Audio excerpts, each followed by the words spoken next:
पीछे ठीक इस शरीर के भीतर समाया हुआ एक विद्युत शरीर है। ये विद्युत शरीर हम अपने साथ लेके चलते हैं। पिछले जन्म में जब आप समाप्त हुए तो आपकी भौतिक देह गिर गई, लेकिन आपका विद्युत शरीर, सूक्ष्म शरीर, एस्ट्रल बॉडी या जो भी नाम आप देना चाहें, वो आपका मुक्त हुआ।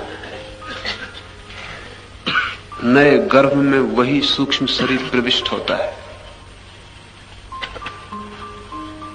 ये जो सूक्ष्म शरीर है तभी नष्ट होता है जब कोई व्यक्ति समाधि को उपलब्ध हो जाता है, और इसीलिए सूक्ष्म शरीर के नष्ट हो जाने के बाद जन्म का कोई उपाय नहीं। फिर शरीर में आप प्रवेश नहीं कर सकते। शरीर और आपके बीच एक विद्युत की धारा का सेतु है। जब वो टूट जाए तो फिर आप नए शरीर में प्रवेश नहीं कर सकते।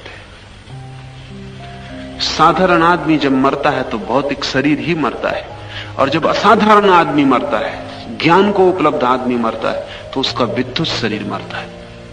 विद्युत शरीर के मरते ही चेतना मुक्त हो जाती है देह से, और नई देहों में प्रवेश बंद हो जाता है।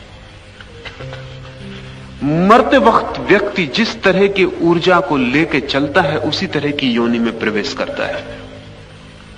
ये आपने सुना होगा, वो भी एक लोकोक्ति है और बड़ी सार्थक, क्योंकि हजारों हजारों साल तक जब कुछ लोग किसी बात को मानते हैं तो उसके पीछे कहीं न कहीं कोई तत्व, कहीं न कहीं कोई बीज छिपा होता है। आपने सुना होगा कि ज्ञानी की मृत्यु कपाल को फोड़कर होती है, उसकी ऊर्जा मस्तिष्क से फूट के बाहर जाती। कामी की मृत्यु जन्नेन्द्रिय से होती है, और अलग अलग मृत्युआं अलग अलग तलों से होती। सभी लोग एक जैसे नहीं मरते, ना तो सभी लोग एक जैसे जीते हैं और ना सभी लोग एक जैसे मरते हैं। हम जीने में भी व्यक्तित्व रखते हैं और मरने में भी।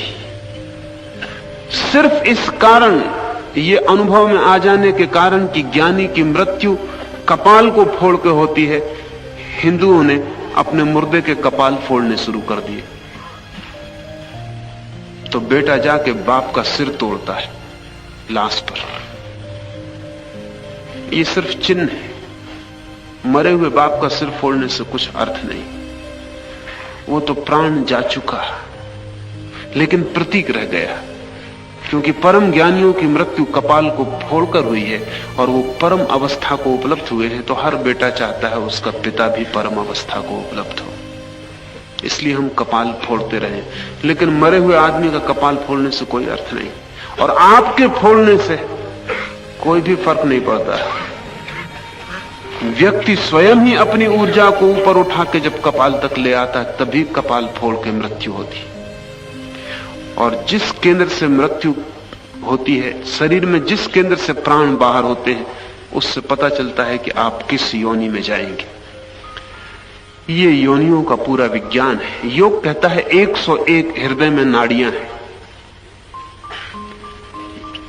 100 नाड़ियां संसार में ले जाती और एक नाड़ी मोक्ष में ले जाती। वे जो 100 नाड़ियां हैं, 100 रास्ते हैं, और उन 100 नाड़ियों पर विभिन्न विभिन्न नाड़ियों पर विभिन्न योनियों की यात्रा हो जाती। कौन व्यक्ति किस नाड़ी के द्वार से जीवन के बाहर जा रहा है, इस शरीर के बाहर जा रहा है, उससे ही तय हो जाता है कि वो किस योनि में प्रवेश करेगा। सिर्फ एक अयोनि नाड़ी है जिससे फिर संसार में कोई प्रवेश नहीं होता, जीवन ऊर्ध्व गमन को उपलब्ध हो जाता है। उस एक नाड़ी का नाम सुषुम्ना है। और कैसे ऊर्जा जीवन की उस नाड़ी में प्रवेश करे, यही पूरे योग का सार है। कैसे जीवन ऊर्जा ऊपर उठे और उस एक नाड़ी में प्रविष्ट कर जाए जहां से संसार से संबंध छूट जाता है। साधारणतः हमारी ऊर्जा काम केंद्र पर इकट्ठी है, सेक्स सेंटर पर इकट्ठी है। प्रकृति को वहीं जरूरत है। प्रकृति को आपकी बहुत चिंता नहीं है। आपकी सतत धारा न टूट जाए, इसकी ज्यादा चिंता है।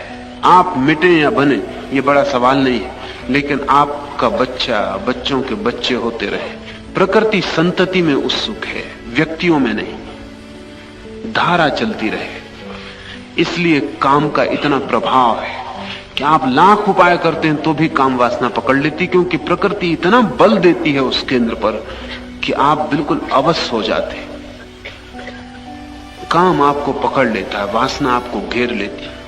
आपकी सारी ऊर्जा काम केंद्र पर इकट्ठी है और उस ऊर्जा का एक ही बहाव है, वो है काम वासना में।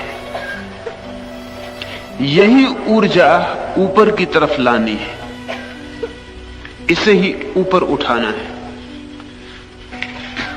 ये दो छोर है, मस्तिष्क जिसे हम सहस्त्रार कहते हैं और काम केंद्र जिसे हम मूलाधार कहते हैं। ये दो छोर है। मूलाधार में ऊर्जा इकट्ठी है और वहां से उसे सहस्त्रार तक लाना है, और बीच की जिस नाड़ी से यात्रा होगी वो सुषुम्ना है, जिससे ऊर्जा ऊपर और ऊपर और ऊपर उठेगी। ये बिल्कुल ही वैज्ञानिक घटना है, ऊर्जा का ऊपर उठना। और इस ऊर्जा के ऊपर उठते ही व्यक्ति के व्यक्तित्व में रूपांतरण होने शुरू हो जाते हैं। जिस जगह ऊर्जा होती है वैसा ही व्यक्तित्व बदल जाता है। इसे हम ऐसा समझें, एक छोटा बच्चा है, अभी उसे काम वासना का कुछ भी पता नहीं है। काम वासना उसमें छिपी है, लेकिन अभी काम का केंद्र सक्रिय नहीं हुआ। जैसे ही वो प्रौढ़ होगा काम की दृष्टि से, काम का केंद्र सक्रिय होगा कि उसका सारा मन, सारा व्यक्तित्व, सारा आचरण काम वासना से भर जाए। सोचते, उठते, बैठते, स्वप्न देखते, काम वासना उसे घेर लेगी। सब तरफ एक ही रस रह जाएगा। क्या हुआ ये सारे व्यक्तित्व में इतना रूपांतरण अचानक? इसलिए 14 वर्ष से लेकर 18 वर्ष के बीच बच्चे बड़ी बेचैनी और तकलीफ में पड़ जाते। उनकी खुद की भी समझ में नहीं आता कि क्या हो रहा है। ये उम्र 14 से 18 के बीच की बड़ी बेचैनी की उम्र है। न वे किसी को कह सकते, न कोई उन्हें कुछ बताता, और उनके भीतर इतने रूपांतरण हो रहे हैं और उनका सारा चित्त काम वासना से इस बुरी तरह गिर गया है कि कुछ और उन्हें सूझता भी नहीं, कुछ और सूझ भी नहीं सकता।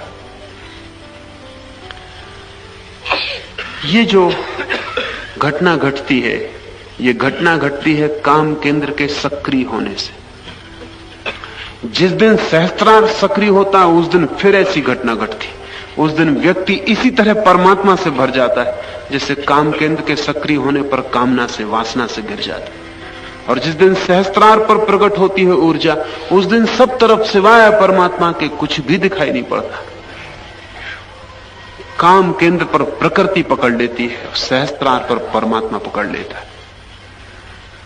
कैसे ये ऊर्जा ऊपर की तरफ जाए, यही सवाल है। पहली तो बात कि जब भी मन में काम वासना उठे तब आप आंख बंद करके सारे काम यंत्र को ऊपर की तरफ खींच लेना।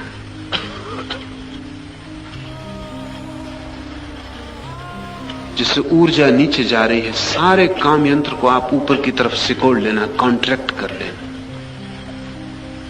और सिर्फ एक ही धारणा भीतर करना कि ये ऊर्जा जो काम केंद्र को प्रभावित कर रही, ऊपर की तरफ बह रही, उठ रही है। थोड़े ही दिन प्रयोग करके आप चकित हो जाएंगे कि जब भी काम वासना उठे तभी अगर आप काम यंत्र को पूरा का पूरा ऊपर की तरफ खींच लें, भीतर सिकोड़ लें, तत्क्षण काम केंद्र रिक्त हो जाएगा ऊर्जा से, और आप पाएंगे कि आपकी रीढ़ में कोई गर्म तत्व ऊपर की तरफ उठ रहा है। ये स्पष्ट अनुभव होगा कि कोई गर्मी ऊपर की तरफ बह रही है। कभी कभी तो गर्मी इतनी साफ होती है कि दूसरा व्यक्ति भी आपकी रीढ़ छुए तो कह सकता है कि कुछ आग ऊपर की तरफ जा रही है। शीर्षासन का यही उपयोग है कि जब काम वासना उठे तो आप जोर से सारे यंत्र को ऊपर की तरफ से कोड़ के अगर सिर के बल खड़े हो जाएं तो काम ऊर्जा की यात्रा आसान हो जाएगी, क्योंकि कोई भी ऊर्जा नीचे की तरफ बहना सुगम पाती है, जैसा पानी नीचे की तरफ बहता है। अगर आप शीर्षासन में खड़े हों और काम ऊर्जा को ऊपर की तरफ खींच रहे हो, अर्थात शीर्षासन में खड़े होकर नीचे की तरफ खींच रहे हो, तो सिर की तरफ ऊर्जा बहने लगेगी। शीर्षासन सिर्फ व्यायाम नहीं है, शीर्षासन ब्रह्मचर्य का गहरा प्रयोग है। और अगर आप काम ऊर्जा के साथ उसे जोड़ सकें तो आप थोड़े ही दिन में पाएंगे कि आपकी मस्तिष्क में कुछ नई घटना घट रही है। कोई प्रवाह आ गया है, जैसे कोई बाढ़ आ गई हो। भीतर एक एक रज्जु, एक एक स्नायु कप रहा है, कंपित हो रहा है। भीतर एक गुनगुनाहट मस्तिष्क में सुनाई पड़नी शुरू हो जाएगी, जैसे कोई सन्नाटा भीतर बज रहा हो, जैसे बहुत सी मधुमक्खियां भीतर शोर कर रही हो। ये शोर भीतर, ये झंझनाहट मस्तिष्क में बड़ी शुभ खबर है। ये इस बात की खबर है कि ऊर्जा मस्तिष्क में आ गई है, और इस ऊर्जा को मस्तिष्क तक लाना ही आपका काम है। सहस्त्रार तो अपने आप खिलना शुरू हो जाएगा। जैसे ही उस कली को शक्ति मिलनी शुरू हुई कि वो कली खिलनी शुरू हो जाएगी, उसके खिलते ही अमृत की वर्षा हो जाती है, आनंद की वर्षा हो जाती है। जो कभी नहीं जाना ऐसा रस, जो कभी नहीं जाना ऐसी मधुर अनुभूति, जो कभी नहीं जानी ऐसी अलौकिक प्रतीति होनी शुरू हो जाती। फिर आप रहते इसी जमीन में हैं, चलते इस जमीन पे नहीं। पैर यहीं पड़ते हैं, बस दूसरों को दिखाई पड़ते हैं। आपके पैर फिर इस जमीन पे नहीं पड़ते, आप फिर आकाश में जैसे उड़ते हैं। एकदम सब हल्का हो जाता है। जमीन की जो कशिश है, जो ग्रेविटेशन है, वो खो जाता है। वो जो कथाएं हैं कि योगी जमीन से उठ जाता है, वो कभी कभी सच हुई है। लेकिन एक बात तो निश्चित सच है, जिसकी भी ऊर्जा सहस्त्रार में प्रवेश करती है, सुषुम्ना के द्वार से होकर सहस्त्रार में चली जाती है, वो अचानक पाता है कि जमीन से उठ गया है। अगर आप ध्यान करते हुए बैठे हैं और ऐसी घटना घटेगी तो आप आंख बंद करें, आप पाएंगे कि आप जमीन से कम 4 बलिष्ठ ऊपर उठ गए। आंख खोल के शायद आप पाएं कि जमीन पे बैठे हुए हैं, उठे नहीं, क्योंकि जो उठ रहा है शरीर, वो भीतर का ऊर्जा शरीर है। लेकिन कभी कभी ये प्रवाह इतना तेज होता है कि ये भौतिक शरीर भी उसके साथ ऊपर उठ जाता है, पर ये कभी कभी होता है। लेकिन ऊर्जा शरीर तो निरंतर ऊपर उठता है, जिसकी भी ऊर्जा भीतर प्रवेश करती। यूरोप में एक महिला है जो 4 फीट ऊंचा उठ जाती है, सिर्फ शांत बैठ के। उसके हजारों चित्र लिए गए और सब तरह के वैज्ञानिक प्रयोग किए गए, और उनकी समझ के बाहर है कि क्या हो रहा है। क्योंकि जमीन के ऊपर उठना बड़ी अद्भुत बात है, क्योंकि जमीन खींच रही है पूरी ताकत से। ग्रेविटेशन का नियम उसको तोड़ना है ये। और जब उस महिला को पूछा गया कि वो करती क्या, तो उसने कहा मैं कुछ करती नहीं, बस मैं एकदम शांत और शांत और शांत होते चले जाते। जैसे ही एक शांति का क्षण आता है, जब कुछ भी विचार भीतर नहीं रह जाते, अचानक मैं पाती हूं ऊपर उठ गई। वो 4 फीट ऊपर चली जाती। सैकड़ों लोग जमीन पर सैकड़ों बार ऊपर उठे, लेकिन इस शरीर के ऊपर उठने का कोई बड़ा मूल्य नहीं है, वो एक तमाशा है। पर भीतर का शरीर ऊपर उठ जाए, उसका बड़ा मूल्य है, क्योंकि उसके ऊपर उठते ही जमीन के जो जो आप पर प्रभाव थे वो नष्ट हो जाते। जमीन के प्रभाव गहरे, जैसा मैंने आपसे कहा, आपका सारा शरीर हार्मोन, रसायन, तत्वों से बना हुआ है। जमीन से ही सारे तत्व आपको मिले। जमीन आपको प्रतिपल नीचे खींच रही है। जमीन सिर्फ चीजों को ही नीचे नहीं खींच रही है, आपके व्यक्तित्व को, आपके मन को भी नीचे खींच रही है। जिस दिन आपकी ऊर्जा भीतर उठ जाती है, आप एक गुब्बारे की तरह हो जाते, आप इतने हल्के हो जाते कि जमीन आपको खींच नहीं सकती। ग्रेविटेशन जैसे एक नियम है, ऐसा ही योग में एक नियम है लेविटेशन। गुरुत्वाकर्षण नीचे खींचता है, एक और आकाशीय आकर्षण है जो ऊपर खींचता है। लेकिन आपके भीतर की घटना पर निर्भर करता है कि आप ऊपर से प्रभावित होंगे कि नीचे से। अगर आपकी ऊर्जा नीचे के केंद्र पर है तो नीचे से प्रभावित होंगे, आपकी ऊर्जा ऊपर के केंद्र पर है तो ऊपर से प्रभावित होंगे। जब भी काम वासना जगे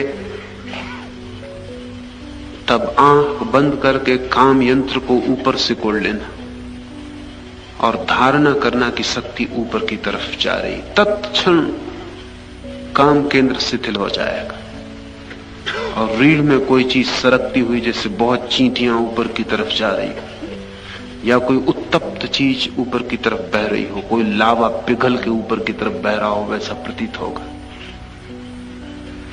जैसे ये प्रतीत हो, खुश होना, आनंदित होना, इसे अहोभाव से स्वीकार करना और इसे ऊपर खींचने के जितने भी प्रयोग कर सके करना।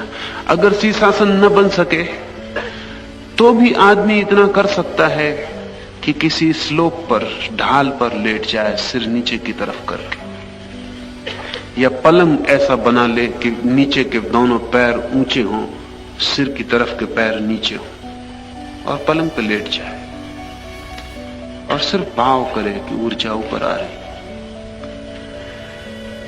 जैसे जैसे ऊर्जा ऊपर आएगी विचार कम होते जाएंगे, या विचार कम होते जाएं तो ऊर्जा ऊपर आने लगती है। ये दोनों संयुक्त घटनाएं। हठ योग ऊर्जा को ऊपर लाने की कोशिश करता है, राजयोग विचार से मुक्ति करने की कोशिश करता है। दोनों एक ही दिशा में यात्रा करते हैं। हठ योग की फिक्र है कि ऊर्जा ऊपर आ जाए, इसलिए शीर्षासन है,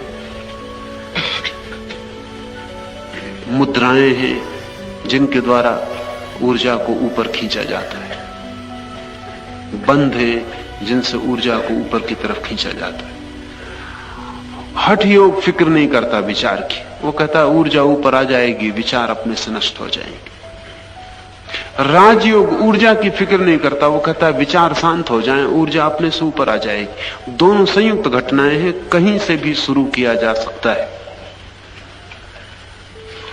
अगर आपकी आस्था शरीर में बहुत ज्यादा हो तो हठ योग आपके लिए मार्ग है, और अगर मन में आपकी आस्था ज्यादा हो तो राजयोग आपके लिए मार्ग है, और दो के अतिरिक्त कोई मार्ग है नहीं।